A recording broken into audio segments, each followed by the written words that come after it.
আমি শতভাগ নিশ্চিত নারায়ণগঞ্জের সংসদীয় আসন ৩ সোনারগাঁও বাংলাদেশ জাতীয়তাবাদী দল বিএনপি থেকে মনোনয়ন চাইব এবং সেই লক্ষ্যে আমি দীর্ঘদিন যাবৎ মাঠে কাজ করে যাচ্ছি।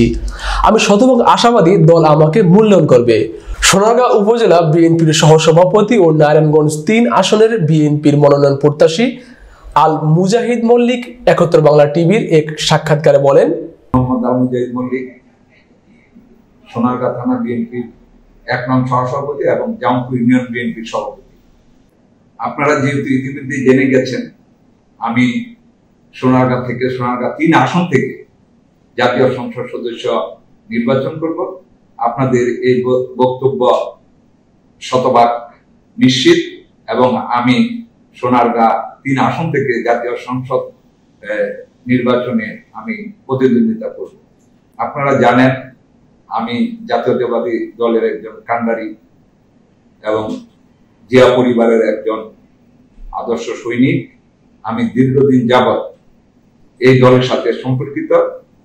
১৯৭৯ সাল হইতে ছাত্রদলের সাথে আমি যুক্ত এবং ঢাকাতে আমি ৯০ গণ আন্দোলনের সহিত সম্পর্কিত ছিলাম। তারপরে জাতীয় নির্বাচন ৯১ সালে যখন আসে তখন আমি এলাকায় এই জাতীয় সংসদ নির্বাচনে রেজাউল করিমের পক্ষে আমি ধানের শীষের কাজ করি। তারপর থেকে এলাকায় আমি আমার রাজনৈতিক পরিচালনা করতেছি এবং আপনারা জানেন গত ৫ই আগস্ট ছাত্র জনতার আন্দোলনে প্রায় ২,০০০ লোক শহীদ হয়। এই প্রেক্ষাপটে আমাদের দেশের জনগণ, ছাত্র জনতা সবাই চায় একটি নতুন বাংলাদেশ। নতুন বাংলাদেশ করতে যায় তাদের যে চাহিদা এবং ডিমান্ড, তারা চায় ভালো লোকজন এখন রাজনীতিতে আসুক, সংসদ সদস্য হোক এবং যারা সততার সহিত দেশ পরিচালনা করবে, দেশকে এগিয়ে নিয়ে যাবে এবং নতুন প্রজন্ম আরো চায় যে যারা যোগ্য নেতৃত্ব আগামী ১০ থেকে ১৫ বছর সুন্দর দেশ পরিচালনা করতে পারবে, তারাই যেন সংসদ সদস্য নির্বাচিত হয়। আমি এই প্রেক্ষাপটে আমি চিন্তা করে আমি সংসদ সদস্য হিসাবে আমি প্রতিদ্বন্দ্বিতা করার ইচ্ছা পোষণ করছি। আসলে হেভিওয়েট প্রার্থী যারা প্রতিদ্বন্দ্বিতা করে, যারা খেলার মাঠে নামে, সবাই তার প্রতিপক্ষকে হেভিওয়েট প্রার্থী মনে করি প্রতিদ্বন্দ্বিতা করে।